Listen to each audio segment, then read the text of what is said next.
சினிமால பெண்களுக்கு சேஃப்டி இருக்கா இல்லையா? சினிமா தான் பெண்களுக்கு ரொம்ப சேஃபான ஒரு இண்டஸ்ட்ரி. ஏன் இப்போ நம்ம வீட்டுக்கு பக்கத்துல கூட ஒரு பொண்ணு தனியா இருந்தா என்னென்னலாம் நடக்குது? இப்போ எத்தனை ரேப்ஸை பத்தி கேள்விப்படுறோம் நம்ம. நான் நடிச்சே என் ஃபேமிலி டோட்டலா பைபிள் ஜீசஸ் அந்த மாதிரி டைப். ஸோ லைக் நாங்கள் செய்யவே கூடாது, ஆக்சுவலாக நடிக்கவே வரக்கூடாதுன்ற ஒரு இது. இப்போ உங்க பையன் சினிமாவில் நடிக்கணும், தமிழ் மலையாளம் எந்த லாங்குவேஜ் நடிக்கணும்னு சொன்னாலும் நீங்க அலோவ் பண்ணுவீங்களா? நான் பையனை நடிக்கவே விட மாட்டேன்.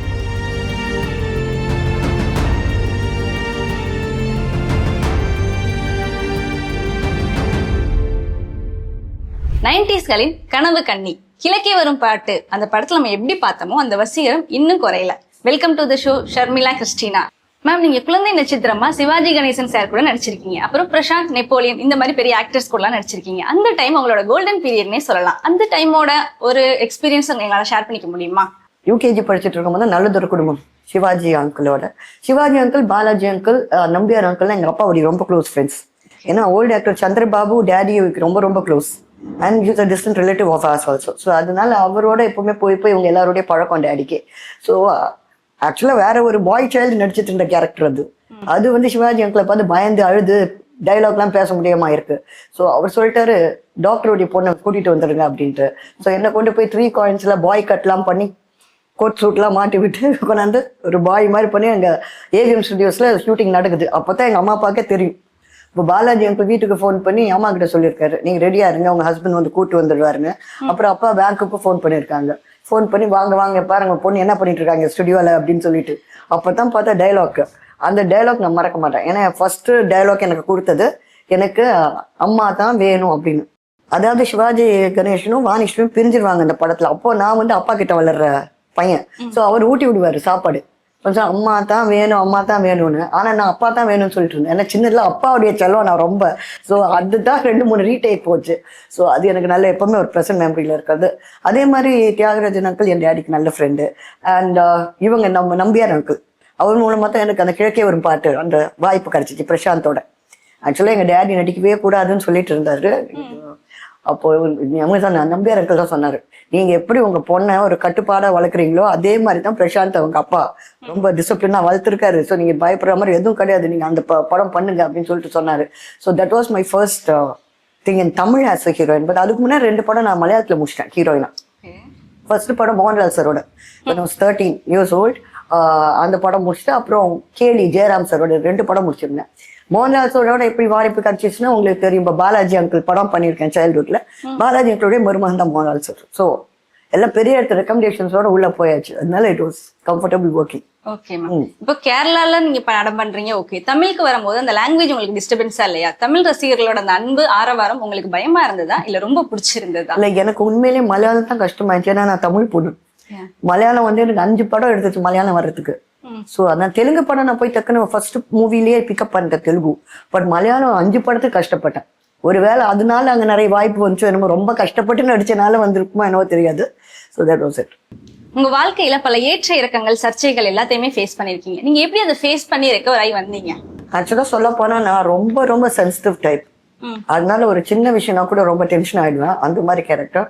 பட் நிறைய பிரச்சனைகள் வந்ததுக்கு அப்புறம் இப்போ அந்த ஸ்ட்ராங்கா இருக்க கத்துக்கிட்டேன் ரொம்ப. ஏன்னா என் ஸ்கூல் ஃப்ரெண்ட்ஸ்லாம் எனக்கு இப்போ வரைக்கும் என் ஃப்ரெண்ட்ஸ் தான். நாங்கள் ஒன்னா எல்கேஜில இருந்து படிச்ச குரூப் இப்போ வரைக்கும் இருக்கு.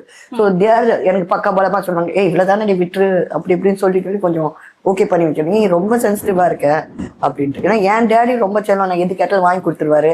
அந்த மாதிரிலாம் ரொம்ப அஃபெக்ஷனா வாழ்ந்த பிள்ளை. இப்போ திடீர்னு இப்போ ஷூட் ஸ்பாட் திடீர்னு ஒரு படம் ஃப்ளாப் ஆயிடுச்சு அப்படின்னு இருக்கும்போது நமக்கு எரிச்சலா வருது, இரிட்டேட்டிங்கா இருக்கும். அதே மாதிரி லைஃப்லயும் நிறைய ஏற்றத்தாழ்வு சந்திச்சிருக்கேன். லவ் அது இது, அப்புறம் ஃபேமிலி லைஃப் சரி கிடையாது எல்லாம். But now I am able to face it. ஏன்னா இப்போ எனக்கு ஒரு பையன் இருக்கான், நான் ஒரு தாய். ஸோ அதனால நான் அவனுக்கு போல்டா அவனை வளர்க்கணும், என்ன மாதிரி அவன் ஆயிடக்கூடாது. That is it. Sharmila Christina நடிகை ஆகலைன்னா வேற என்னவா ஆகிடுப்பீங்க?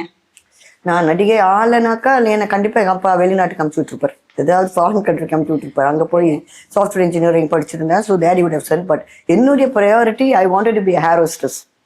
பட் அப்போ இருந்த ஹேர் ஹோஸ்டஸ் எல்லாமே ஒரு சர்டன் ஹைட் இருக்கணும்னு. அந்த ஹைட் இருந்தா தான் உங்களை ஹேர் ஹோஸ்டஸ் ஆக விடுவாங்க. இப்போ ஃபிளைட்ல ஏறினா என்னை விட குள்ளமாலாம் இருக்காங்க. நான் அதை பார்த்து ஃபீல் பண்ணேன், ஐயோ இப்படி ஒரு வாய்ப்பு கிடைச்சா நான் அழகா பறந்துகிட்டே இருந்துப்பேனே. I prefer being air hostess. Okay. நீங்க நடிச்சதுலயே உங்களுக்கு ரொம்ப பிடிச்ச ஆக்டர் இல்ல ஆக்ட்ரஸ் யாரு கூட நடிச்சவங்க? எனக்கு எல்லாருமே பிடிக்கும். Everybody very very barely and very very thing. நான் நடிக்கணும்னு ஆசைப்பட்ட ஒரு நடிகர் மோகன். ஸோ நான் வர்றதுக்குள்ள அவர் அதுக்குள்ள கம்மி பண்ணிட்டாரு அவர் ஆக்டிங். ஸோ அதனால like I couldn't act with மோகன் சார். அது பெரிய குறை தான் எனக்கு. Okay ma'am. இன்னைக்கு உங்களுக்குன்னு ஒரு பெரிய ரசிகர் கூட்டமே இருக்காங்க. நீங்க அவங்களுக்கு ஏதாவது உங்க ரசிகர்களுக்காக ஏதாவது சொல்ல விரும்புறீங்களா? உங்களோட நெக்ஸ்ட் பிளான் என்ன? அடுத்து என்ன மூவில கமிட் ஆயிருக்கீங்க? உங்க எந்த மாதிரி ஒரு ஆக்டிங்ல நாங்க உங்களை பார்க்கலாம்? இப்போதான் நான் ஒரு மூவி வந்து காமெடி பண்ணிட்டு வரேன். ஏன்னா முக்கவாசி இந்த கிளிஸ்டின் போட்ட தாய் அம்மா ரோல் இதுதான் நிறைய வந்துட்டு இருந்தது. But it's for change. இப்போ கலாரஞ்சனி அக்கா ரொம்ப ஹெல்ப் பண்ணாங்க. அவங்க ஃபேமிலியா நீங்க பாத்தீங்கன்னா கல்பனாக்கா, ஊர்வஷி, கலாரஞ்சனி எல்லாமே இந்த காமெடியில் எக்ஸ்பர்ட்ஸ். ஸோ அவங்க காம்பினேஷன்ல ஒர்க் பண்ணிட்டு வந்தது உண்மையிலேயே ஐ என்ஜாய் டூயிங் இட். ஆனால் I like to do a role like a Willy.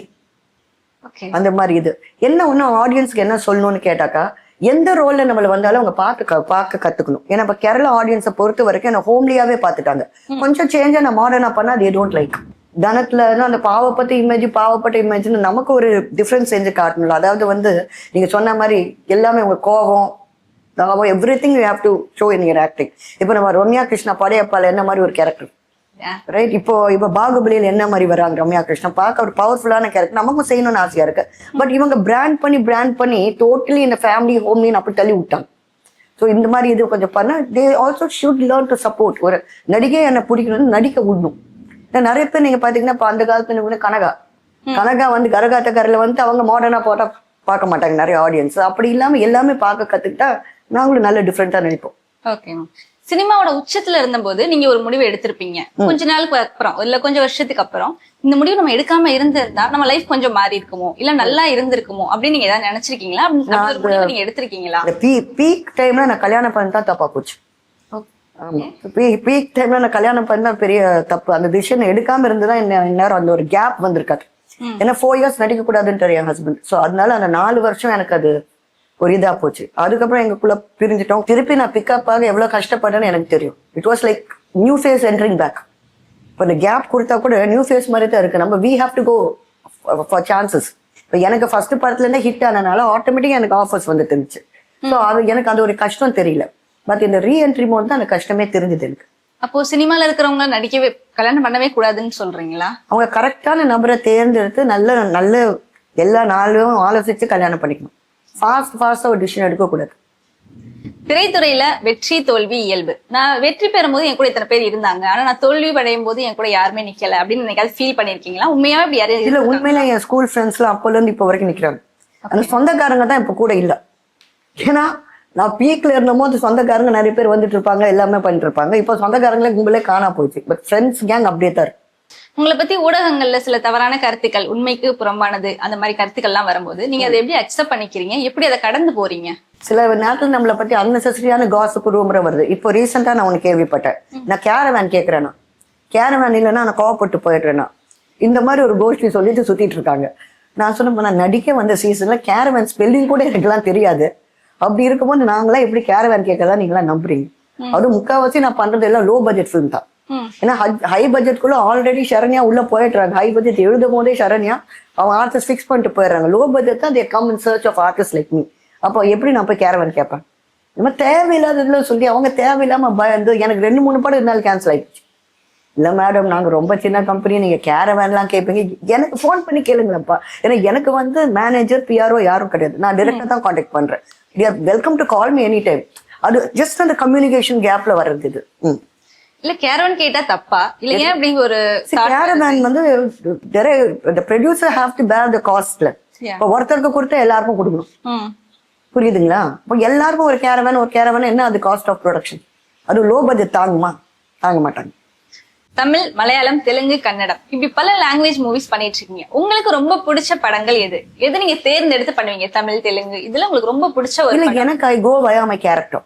N character எதுல இன்ட்ரெஸ்டிங்கா இருக்கோ ஐ டூ இட். இப்ப தெலுங்கு படம்னா அங்க கிளாமர் அதிகம். ஸோ தெலுங்கு படத்துல வந்து நான் ரொம்ப வெயிட் பண்ணேன். ஒரு ஹீரோயின் கேரக்டர் செய்யும் போது ரொம்ப வெயிட் பண்ணி தான் ஒரு படம், பிராணதாத்தான ஒரு படம்.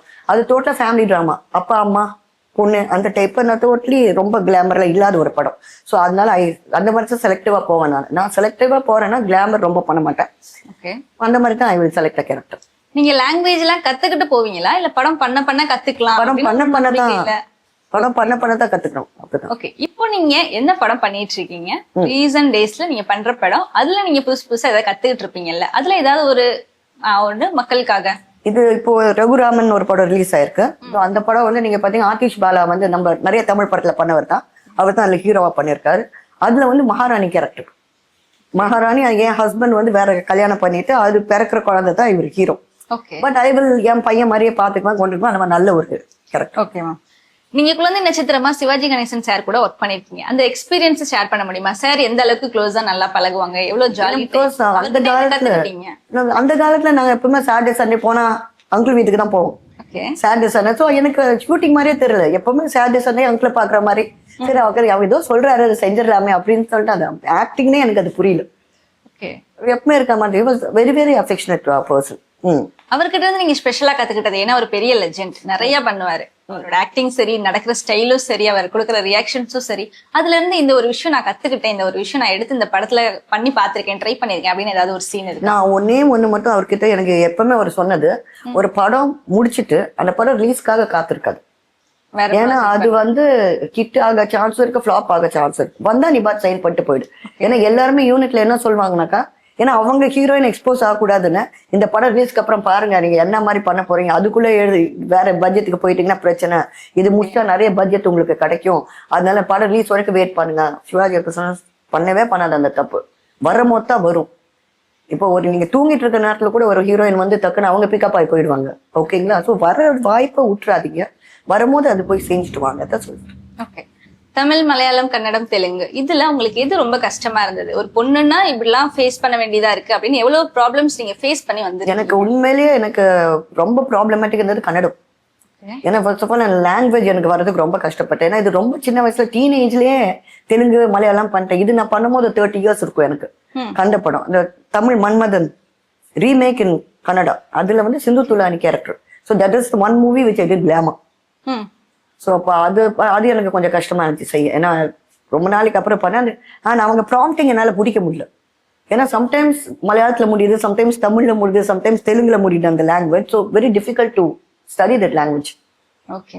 இப்போ நிறைய குழந்தை நட்சத்திரங்கள் அறிமுகமாகறாங்க. ஆனா ஒரு சில வருஷத்துல அவங்க எல்லாருமே காணாம போயிடுறாங்க. நீங்க எப்படி குழந்தை நட்சத்திரமா அறிமுகமாகி இப்போ வர சினிமா இண்டஸ்ட்ரியில இருக்கீங்க? குழந்தை நட்சத்திரமா வரவங்களுக்கு ஒரு டிராபேக் இருக்கு. இப்போ ஷாலினி மாதிரி 1-2 பேர், ஸ்ரீதேவி, ஷாலினி மாதிரி 2-3 பேர், அவங்க வந்து சைல்ட்ஹுட்ல இருந்தே பார்க்க ஹீரோயினாவும் பாக்குறாங்க. ஆனா முக்கால்வாசி நீங்க சைல்ட்ஹுட்லயே நடிச்ச ஆர்டிஸ்ட் ஹீரோயினா பார்க்க நிறைய பேர் விருப்பப்பட மாட்டாங்க. அதனாலதான் இப்போ நான் வந்து என்னன்னா ஒரே படம் தான் நடிச்சேன் சைல்டு ஆர்டிஸ்டா. அப்புறம் I gave a break. I'm coming back as a heroine. So they are seeing a new person. Okay. இப்போ இன்றைக்கு காலகட்டத்திலேயே பொண்ணு சினிமாக்கு போறேன் அப்படின்னு சொன்னாலே எல்லாரும் வேண்டாம், சினிமாலாம் செட் ஆகாது, நல்லா இருக்காது அப்படின்னு தான் சொல்லுவாங்க. நீங்க குழந்தை நட்சத்திரமா அறிமுகமாகி திரும்ப சினிமாக்குள்ள வரீங்க. எப்படி வீட்டுல அக்செப்ட் பண்ணாங்க? எப்படி உங்களை இல்ல ஃபர்ஸ்ட் நான் அந்த குழந்தை நட்சத்திரமா அது வந்து இட்ஸ் an accident. ஏன்னா அந்த ஒரு பையன் டயலாக் பேசல பாலாஜி எனக்கு வீட்டுக்கு வந்து எனக்கு கூட்டிட்டு போய் அவங்கள மாத்திட்டா. So that was a thing. அதுக்கப்புறம் எனக்கு அன்புள்ள ரஜினிகாந்த் வந்துச்சு. அப்பா இசட் ஐ வாண்ட் டு புது கவிதை வந்துச்சு ரஜினிகாந்தோட. அது ஒரு பாட்டு கூட இருக்கு, வா வா வசந்தமே, அந்த சாங்லாம் வரும். அது நான் பண்ணிருக்கேன். இந்த கேரக்டர் தான் டேடி செய்ய விடல. அப்புறம் தூங்காதே தம்பி தூங்கால, அப்போ அந்த வயசு எனக்கு. கமலஹாசனுடைய சிஸ்டர் கேரக்டர் டேடி செய்ய விடல. அப்புறம் அடம் பிடிச்சி தான் நான் வந்தேன். நான் நடிச்சே ஆமாம். என் ஃபேமிலி டோட்டலா பைபிள், ஜீசஸ் அந்த மாதிரி டைப்பு. ஸோ லைக் நாங்கள் செய்யவே கூடாது, ஆக்சுவலா நடிக்கவே வரக்கூடாதுன்ற ஒரு இது. பட் டேடி ஃப்ரெண்ட்ஸும் ஃபுல்லாவே சினிமா சர்க்கிள் எல்லாமே பார்த்தா ஒரு சாட்டர்டே சனியான அங்கே சினிமா சர்க்கிளோட தான் நாங்கள் அப்பா சுற்றிட்டு இருப்பாரு. ஸோ எனக்கு அந்த ஒரு இன்ட்ரெஸ்ட். நான் போய் பாலாஜி அங்கிள் கிட்ட நம்பியாருங்க அங்கிள் இப்போ ஒரே படம் நடிச்சுக்கிறாங்க, ஒரே படம் சொல்லி நிறைய படம் நடிச்சு முடிச்சாச்சு. Okay ma'am. ஆக்ட்ரஸ், ஒரு கொஞ்ச காலம் ஆங்கரா ஒர்க் பண்ணிருக்கீங்க, அப்புறம் டான்சர். இதுல உங்களுக்கு ரொம்ப பிடிச்ச ஒரு கேரக்டர் எது? நீங்க இந்த பண்ணும்போது தான் நான் ரொம்ப ஹாப்பியா ஃபீல் பண்ணேன், இது இந்த ஒர்க் பண்ணும்போது தான் எனக்கு ரொம்ப பிடிச்சிருந்தது அப்படின்னா? எனக்கு உண்மையிலேயே ஆங்கரிங் ரொம்ப பிடிக்கும். ஏன்னா இப்போ சினிமால நடிக்கிறது பாதி வேலையை டைரக்டர் முடிச்சிடுறாரு, அசிஸ்டன்ட் டைரக்டர் பாதி வேலையை அவர் முடிச்சிடுறாரு, கேமராமேன் அவர் வேலையை பாக்குறாரு. பட் இங்க ஆங்கரிங்னா நம்ம நிறைய யோசிக்கணும். நம்ம இப்போ போனா ஃபர்ஸ்ட் 1-2 இதுக்கு கொஸ்டினர்ஸ் கொடுப்பாங்க, அதுவும் ஸ்டார் விஜய் டிவில எல்லாம். அதுக்கப்புறம் நம்மளா யோசனை பண்ணி கொஸ்டின்ஸ் போட்டு பேசணும். இல்ல வரவங்க கிட்ட எக்ஸ்ட்ராக்ட் பண்ணி அதை வச்சு நம்ம ஒரு கேள்வி கேட்கணும். அது தட் ஷோஸ் யுவர் இன்டெலிஜென்ஸ்.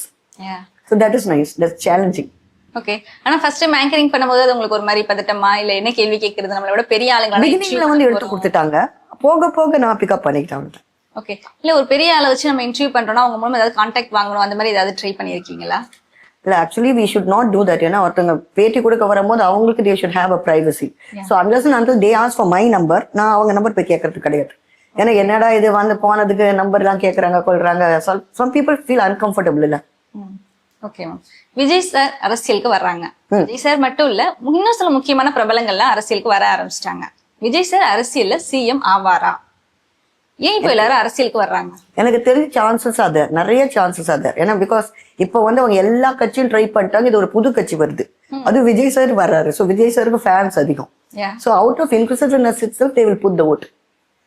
அது எல்லாரும் அதுதான் பேசிட்டு இருக்காங்க. அந்த இன்க்ளூசிவ் வந்தா என்ன செய்வாரு, அவர் சிஎம் இருந்தா இப்படி இருப்பாரு, என்ன செய்வாரு, இதை பாக்குறதுக்குன்னே ஓட்டு போடுவாங்க. ஓகே. இருந்தாலும் எல்லாராலையும் எல்லாமே பண்ணிட முடியாதுல்ல. இப்போ ஒரு ஆக்டர்னா நீங்க ஆக்டிங் மட்டும் பாருங்க, எதுக்கு அரசியல்ல இன்வால்வ் ஆகுறீங்க அப்படின்னு தான் மேக்ஸிமம் கொஸ்டின் பண்றாங்க. நீங்க எப்படி அது ஒரு ஆக்டர் சிஎம் வந்தா என்ன அப்படின்னு ரொம்ப யதார்த்தமா எடுத்துக்கிறீங்க? எல்லாருமே நீங்க சொன்ன போனா பெரிய பெரிய தலைவர்கள்லாம் சினிமால இருந்து வந்திருக்காங்க. why don't you give him a chance to try? வரும்போதே வந்து இல்ல நீங்க வந்துடக்கூடாது அப்படின்னு சொல்றதை விட வந்துதான் பாப்போமே. எப்படியும் அவர் பெர்மனண்டா கடைசி வரைக்கும் இருக்க போறல சிஎம். அது ஒரு பர்டிகுலர் பீரியட் வரைக்கும் தான். அந்த இயர்ஸ் முடிஞ்சதுக்கு அப்புறம் அடுத்த சிஎம் வர போறாரு. Let him try. ஓகே. இப்போ வர சில நல்ல படம் உண்மையாவே ரொம்ப நல்லா இருக்க மாதிரிதான் இருக்கு. ஆனா அதெல்லாம் ரொம்ப ஃபிளாப் ஆகுது. அதுக்கு காரணம் என்ன? டைரக்டர்ஸா, ஆக்ட்ரஸா, இல்ல ஆக்டர் மக்களா? ஒண்ணுமே கிடையாது. மக்கள் கிட்டயும் பிரச்சனை இல்லை, இவங்க கிட்டயும் பிரச்சனை இல்லை. பப்ளிசிட்டி கொடுக்க மாட்டேங்கிறான். இப்போ ஏன்னா இந்த யூடியூப் சேனல்ஸ் வந்ததுக்கு அப்புறம் எல்லாருமே இந்த சேனல் பேட்டி இதுதான் போயிட்டு இருக்கு. அண்ட் பெரிய சேனல்ஸ் தேர் நாட் ஃபோக்கஸிங். இப்போ Sun TV, Raj TV, Vijay TV, இந்த மாதிரி டிவிஸ் வந்து தேர் நாட் ஃபோக்கஸிங். ஒரு யூடியூப் சேனல் ஒரு 20-30 யூடியூப் சேனல் கொடுத்து பேட்டி வச்சு அதுதான் பப்ளிசிட்டின்றாங்க. நாங்களாம் வந்த காலத்துல வால் போஸ்டர்ஸ் தானே. ஃபர்ஸ்ட் ஆஃப் ஆல் யூடியூப் வந்து ஃப்ரீயா இருக்கும் போது தான் எல்லாமே பார்ப்பாங்க. இப்போ ஒர்க் இருக்கும்போது யாருங்க உட்காந்து யூடியூப் பார்க்க போறாங்க? ஃபார் எக்ஸாம்பிள் நீங்க பாத்தீங்கன்னா லோவர் மிடில் கிளாஸ் எடுத்துக்கிட்டிங்கன்னா முக்கால்வாசி பீப்புள் ஆர் டிரைவர்ஸ், அந்த மாதிரி பீப்புள். ஸோ அவங்களுக்குலாம் டோட்டலாக ரோட்டில் தான் ஒர்க்கே. ஸோ ஏதோ ஒரு வார காட்சியில் ஒரு சினிமா போகலாம், அப்படியே போஸ்டர் ஏதோ ஒட்டியிருக்காங்களோ அது பார்த்து போகலாம் அப்படின்னு தான் வருவாங்க. இல்லாட்டி டாப் மோஸ்ட் ஹீரோ படம் அது எப்படி பொழைச்சு போயிடுது. இப்போ ரஜினி சார் படம் வருது, கமல் சார் படம் வருதுன்னா அது எப்படி இருந்தாலுமே அது ஒரு ஃபேன்ஸ் இருக்கிறாங்க, அதனால அந்த படம் ஓடிடுது. இப்போ நியூ ஃபேஸஸ்லாம் பண்ணுற படங்க unless and until publicity is there it want. ஏன்னா இப்போ ஒயிலாட்டம்லாம் நீங்கள் பார்த்தீங்கன்னா போஸ்டர்ஸ் தான் ஃபுல்லாக, எல்லா இடத்துலயும் வால் போஸ்டர்ஸ். கிழக்கே வரும் பாட்டு ஃபுல்லா வால் போஸ்டர்ஸ். ஸோ அந்த டைம்லலாம் உங்களுக்கு சன் டிவிலாம் கூட இல்லை, வெறும் தூர்தர்ஷன் காலகட்டங்கள். ஸோ இந்த பப்ளிசிட்டியை பார்த்து தான் வராங்க அவங்க. Of course press media was there. Dinathanthi, Dinakaran, Malai Malar, அது ஒரு இஷ்யூல போடுவாங்க. அது கண்டினியூஸா ஒரு 10 இஷ்யூஸ் போட்டுட்டு இருப்பாங்க. Posters R the main thing. They are not concentrating in that at all. ஆனா நம்ம இப்போ ரொம்ப அப்டேட்டடா தானே இருக்கோம். அப்புறம் சோஷியல் மீடியால தானே ஆக்டிவா இருக்கணும். எதுக்கு இன்னும் போஸ்டரே ஒட்டிட்டு இருக்கணும்? போஸ்டர்ஸ் நீங்க பாத்தீங்கன்னா இப்போ நீங்க பாத்தீங்கன்னா வீட்டு வேலை செய்யறவங்க, சர்வன்ஸ், இவங்களுக்குலாம் சோஷியல் மீடியா பார்க்க எங்கம்மா நேரம்? முக்கால்வாசி நீங்க பாத்தீங்கன்னா அந்த மாதிரி பீப்புள் தான் கும்பலா வந்து டிக்கெட் வாங்கிட்டு சினிமா பாக்குறது. முக்கால்வாசி மற்றவங்க எல்லாம் உட்காந்து சீரியல் பார்த்துட்டு இருக்காங்க. ஸோ சினிமா ஓட வைக்கணும்னா அவங்க தான், இந்த ஊருக்காரவங்க. அவங்க எல்லாம் ஊர்ல இருந்து வந்தாதான் அவங்க இங்க வந்துட்டோம், இந்த தியேட்டருக்கு போவோம், இந்த சினிமா பார்ப்போம், அந்த மாதிரி ஆளுங்க தான் அதிகமா வருது. அது விட்டா காலேஜ் ஸ்டூடெண்ட்ஸ் படிக்கிறதுக்கே நேரம் சரியா இருக்கும். சும்மா அப்படி காலேஜ் போகும்போது வரும்போது வழியில போய் ஒரு படம் ரிலீஸ் இருக்கு போவோமா, அப்படிதான் பிக்கப் பண்ணி போவாங்க. யாருமே இதை உட்காந்து இது பண்றது கிடையாது. ஓகே. தமிழ் சினிமா, மலையாள சினிமா, இதோட ஷூட்டிங்ல நடக்கிற டிஃபரன்ஸ் என்ன? எவ்வளவு டிஃபரன்ஸ் இருக்கும்? ஏன்னா இதுல ரொம்ப கம்மி பட்ஜெட்ல ரொம்ப நல்ல. ஆக்சுவலி சொல்ல போனா லக்ஸுரிஸ் பெஸ்ட் தமிழ் சினிமா. அங்க லக்ஸுரிஸ் இருக்காது. அங்க நீங்க பாத்தீங்கன்னா உங்க லொகேஷனே ஒண்ணும் இல்லாத ஒரு வீடு, ஒரு உடஞ்சு போன வீடு, இந்த மாதிரி தான் இருக்கும். அண்ட் எல்லாரும் ஒன்னா சேர்ந்து இருப்பாங்க. அந்த ஒரு யூனிட்டி அங்க இருக்கு.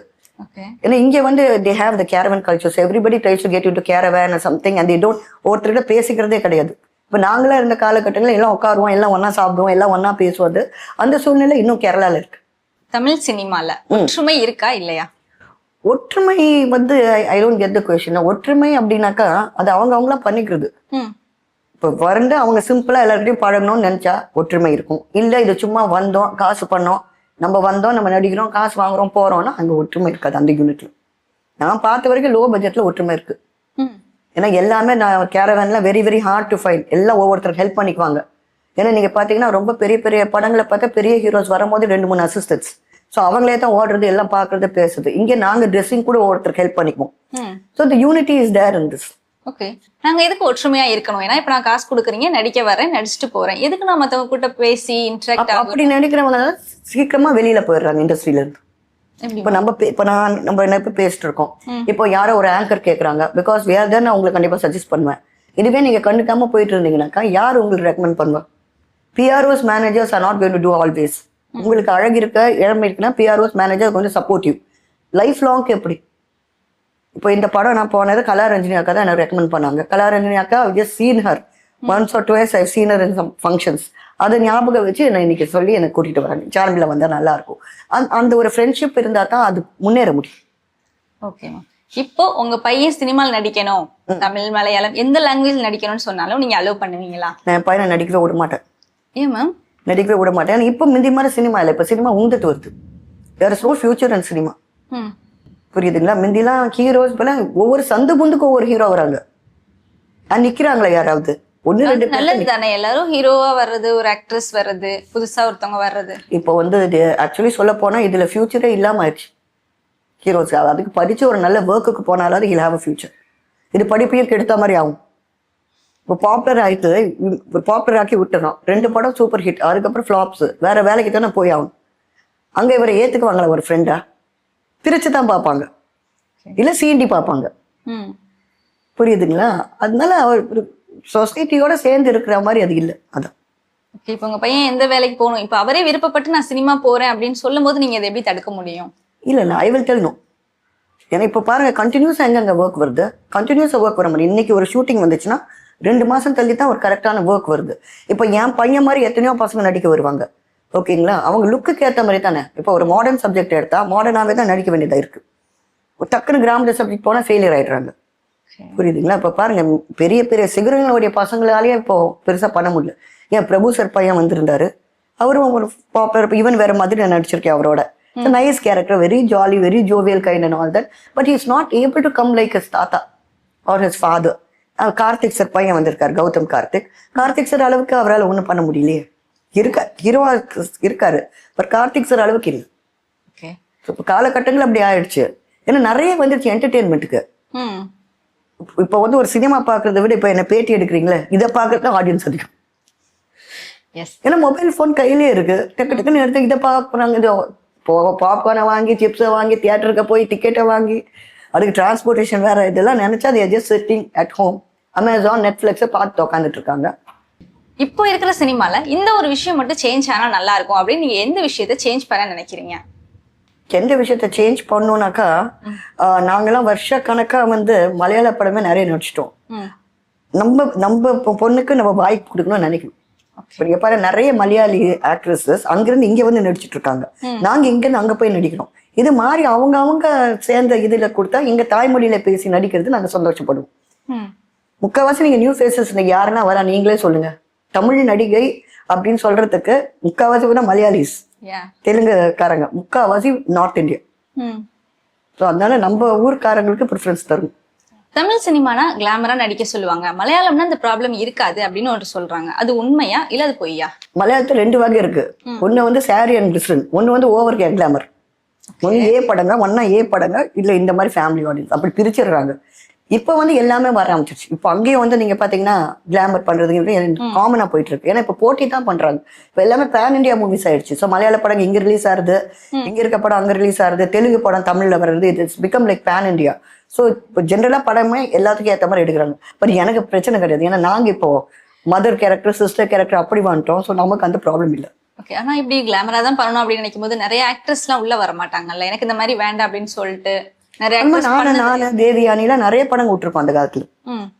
நம்ம மீனா கூட ஓரளவுக்கு தான் பண்ணுவாங்க, ரொம்ப பண்ண மாட்டாங்க கிளாமர். அவங்க ஜஸ்ட் 1-2 படங்க தான் பண்ணியிருக்காங்க கிளாமர். முக்கால்வாசி அவங்களும் ஹோம்லி தான் பண்ணியிருக்காங்க. சிங்கிள் மதரா இருக்கிறதே கஷ்டம். அதுல நீங்க சினிமா துறையில இருக்கீங்க, எந்த அளவுக்கு பிரச்சனையை ஃபேஸ் பண்ணிருக்கீங்க? நான் நடிகைன்றனால எனக்கு இவ்வளவு பிரச்சனை வந்துச்சு அப்படின்னு நீங்க சொல்ற அளவுக்கு ஏதாவது ஒரு ப்ராப்ளம் இருக்கா? இல்ல, ஆக்சுவலி எனக்கு தங்குற ஹவுஸ் கொஞ்சம் வசதியா அமைஞ்சிருச்சு. ஸோ எனக்கு அந்த பிரச்சனை இல்லை. அண்ட் நேபர்ஸ் எல்லாம் ரொம்ப கோஆப்ரேட்டிவ். ஸோ என்னால் நிம்மதியா குழந்தைய விட்டுட்டு போக முடியுது. அது ஒன்று தான் எனக்கு பிரச்சனை. குழந்தைய ஒரு சேஃபான இடத்துல விட்டுட்டு நம்ம போகணும். இப்போ அவனுக்கே 17 வயசு ஆயிடுச்சு. ஸோ அவனை பார்த்துக்கிறான். ஸோ இப்போ இன்னும் இல்லை. Initially I hate that, but initially to face it எங்க அம்மா நான் அப்போ உயிரோட இருந்தாங்க. இப்போ அம்மாவுடைய அக்கா, அவங்க பொண்ணு, அந்த ஒரு கோஷ்டிலாம் இருந்தனால பையனை பத்தி எனக்கு கவலை கிடையாது. இப்போதான் ஃபீலிங் அந்த லோன்லினஸ். ஓகே. நீங்க என்னதான் முன்னாடி நிறைய படம் நடிச்சிருந்தாலும் இப்போ கொஞ்சம் பிரேக்ல தான் இருக்கும். அதிகமா பட வாய்ப்புகள் வராது. இந்த மாதிரி பட வாய்ப்புகள் நீங்க தேடி போறீங்களா, இல்ல வர்ற ஒரு சில படங்களும் உங்களை தேடி வர்ற படங்களா இல்ல இருக்கு? ஆக்சுவலி வர படங்க வந்து நம்ம கூட ஒர்க் பண்ணவங்க சொல்லி தான் எனக்கு மெஜாரிட்டி வருது. இப்போ ஒரு செட் போறோம், ஒரு ஷூட்டிங் போறோம், யார் கூடயாவது ஒர்க் பண்ணுவோம், அவங்க சொல்லி தான் அடுத்தடுத்த படம் எனக்கு வருது. ஓகே. சினிமால பெண்களுக்கு சேஃப்டி இருக்கா இல்லையா? எதுங்க? சினிமா தான் பெண்களுக்கு ரொம்ப சேஃபான ஒரு இண்டஸ்ட்ரி. ஏன்னா நான் சொன்னா இப்போ எங்க போனாலுமே உங்க கூட ஒரு ஆளை கூட்டு போகிறதுக்கு உங்களுக்கு இங்க பெர்மிஷன் இருக்கு. இப்போ அது எப்படி மற்றவங்க யூஸ் பண்ணிக்கிறாங்களோ, இதே சில பொண்ணுங்க ரொம்ப அவங்களாவே தனியா வரணும். He might have been in some other field, ஒரு பேங்க்ல இருந்திருக்கலாம், வேலையில இருந்திருக்கலாம், இல்லை ஹேர் ஹோஸ்டஸ் இருந்திருக்கலாம். ஸோ தனியா போய் பழக்கம் இருக்கும். அந்த பழக்கத்துல இவங்க தனியா வந்துடுறாங்க. இங்கதான் பிரச்சனை வருது. வென் உங்க கூட ஒரு எனக்கு வந்து டேடி தான் வருவார் கூட, அப்பாவை தான் கூட கூப்பிட்டு போவோம் ஷூட்டிங்க்கு. அவர் ஹார்ட் அட்டாக் வந்ததுக்கு அப்புறம் டச் அப் பர்சன்ஸ் வர ஆரம்பிச்சாங்க. அது வரைக்கும் அப்பா தான் வந்துட்டு இருந்தார். அப்பவே அவங்க வயசு 27 ஆயிடுச்சு. இப்போ 27 இயர்ஸ் வரைக்கும் டேடியை கொண்டு போய் நிறைய ஆர்டிஸ்ட் அம்மாவை கொண்டு வருவாங்க, அண்ணன் தம்பி. இப்போ வரவங்க நிறைய பேர் நான் பாக்குறது தனியாவே வராங்க. இது வந்து எப்படின்னா மற்றவங்களுக்கு டெம்டிங்கா இருக்கு. புரியுதுங்களா? இப்போ அந்த நைட்டுக்கு மேல ஒரு பொண்ணு தனியா இருந்தா அது நீங்க வீட்டுல இருக்கா எங்க போனாலும் சரி உங்களுக்கு அந்த இது இருக்கு. ஏன் இப்போ நம்ம வீட்டுக்கு பக்கத்துல கூட ஒரு பொண்ணு தனியா இருந்தா என்னென்னலாம் நடக்குது? இப்போ எத்தனை ரேப்ஸை பத்தி கேள்விப்படுறோம் நம்ம ஊர் உலகத்துல எல்லாம். அது இந்த தனியா இருக்கிற பொண்ணுங்க அந்த டெம்டேஷன். சில பேர் ஒரு வழி இல்லை. முக்கால்வாசி பொண்ணுங்க பாருங்க, அவங்க உஷாரு ஹாஸ்டல்ல போய் தங்கிடுறாங்க. மேன்ஷன்ஸ், லேடிஸ் ஹாஸ்டல், அதுல தங்குறவங்களுக்கு சேஃப்டி. தனியா இருக்கும்போது ஒரு வீடு எடுத்து இருக்கிறதுல it's very dangerous thing to to. இப்ப வர யங் ஆக்ட்ரஸ்க்கு நீங்க ஒரு அட்வைஸ் கொடுக்கணும் அப்படின்னா என்ன அட்வைஸ் கொடுப்பீங்க? அதான் சொல்லிட்டு இருக்கேன், நீங்க தனியா போறது அவாய்ட் பண்ணுங்க. கூட யாரையாவது கூட்டு போங்க. இப்போ பாருங்க, நான் வந்து பையன் இருக்கான், பட் அதே நேரத்தில் have a dog also at home. So for my safety. இப்போ எந்த ஏஜ்லயும் பிரச்சனை வரலாம். சில பேர் சொல்லுவாங்கம்மா வயசான காலம் எத்தனையோ வராங்க, அவங்களுக்கும் பிரச்சனை வருது. ஸோ அப்படி இருக்கும் போது better take somebody with you இருக்கும். ஆனா ப்ராப்ளம், அதாவது ஒரு பிரச்சனை பொண்ணுக்கு வருதுங்கிறது எல்லா இடத்துலயும் தானே வரும். நார்மலா ஒரு போலீஸா இருக்கலாம், இல்ல நார்மலா சும்மா ரோட்ல போற பொண்ணுக்கே ஒரு ஹராஸ்மெண்ட் நடக்கலாம் இருக்கு. ஆனா சினிமால அது ரொம்ப சேஃப் ஜோன். அது ஒண்ணுனா அது லைம் லைட்ல இருக்கிறவங்க பாதிக்கப்படுறது, மற்றவங்களுக்கு அதுதான் கரெக்டா படிச்சுன்னு தெரியுது, வேற ஒண்ணும் கிடையாது. ஏன்னா இதுவே டாக்டர்ஸ் நர்சஸ்குள்ள நடக்கிறது தான், அட்ஜஸ்ட்மெண்ட் கேட்கறது கொள்றது இல்லை. It's there in all the fields. But இந்த ஃபீல்ட் தான் தெரியுதுன்னா இந்த டைரக்டரா, அந்த ப்ரொடியூசரா, அந்த இன்குசிட்டிவ்னஸ் இருக்கு. அதனால இது வந்து பெரிய டாபிக்கா மாறுது. ஏன் ஸ்கூல்ல இல்லையா எத்தனையோ பேர் இப்போ கரோனா வைரஸ் டைமிங்ல எத்தனை வாதியாருங்க வந்து இந்த லேப்டாப்ல பொண்ணுங்க கிட்ட தவல்ல வந்து காட்டுறது கொள்றது இதுல எல்லாம் பண்ணிட்டு இருக்காங்க. ஸோ அதுல என்ன நம்ம ஒரு இது வயசான ஒரு மூதாட்டியை ரேப் பண்ணியிருக்காங்க 4 பசங்க. ஸோ அதெல்லாம் வந்து it's common everywhere, it is gone. இது நீங்க பார்த்துக்கணும் உங்க சேஃப்டி. பட் இதுல வந்து உண்மையிலே சேஃப்டி நீங்க ஒருத்தவங்க போன உங்க கையை பூச்சி இழுக்கிறதோ அந்த மாதிரி இது ரொம்ப ரொம்ப கம்மி. ஏன்னா ப்ரெஸ் ரிப்போர்ட்டர்ஸ் கிட்ட வந்து மாதிரி சொல்லிட்டோம்னா பிரச்சனை ஆயிடும், அவங்களுக்கே பயம். அதனால அந்த அளவுக்கு டேரிங்கா they don't do it. Okay. உங்க ரசிகர்களுக்கு நீங்க ஏதாவது சொல்ல விரும்புறீங்களா? ரசிகர்கள்கிட்ட அதுதான் நான் சொன்னேனே, நான் நடிக்கிற படம் எல்லாம் பாருங்க, நான் எந்த கேரக்டர் நான் செஞ்சாலும் அதை ஏத்துக்க கத்துக்குங்க. மேம், உங்களோட டைம்ல எங்களுக்காக ஸ்பெண்ட் பண்ணி நிறைய ஆன்சர் பண்ணிருக்கீங்க. உங்களோட எக்ஸ்பீரியன்ஸ் எல்லாம் நிறையவே ஷேர் பண்ணிருக்கீங்க. அண்ட் நீங்க சிவாஜி கணேசன் சார்ல நடிச்சதுல இருந்து இப்ப வர நடிச்சது எல்லாமே எங்களோட எக்ஸ்பீரியன்ஸும் சரி, நீங்க எவ்வளவு ஃபேஸ் பண்ணி வந்திருக்கீங்க. ரொம்ப தேங்க்யூ மேம். அண்ட் இந்த மாதிரி நிறைய ப்ராஜெக்ட் பண்ணுங்க. உங்களோட படத்துக்காக நாங்க எல்லாருமே வெயிட் பண்ணிட்டு இருக்கோம். ரொம்ப ரொம்ப தேங்க்யூ. Thank you everyone. அடுத்த ஒரு இன்ட்ரெஸ்டிங்கான வீடியோல உங்களை வந்து சந்திக்கிறோம்.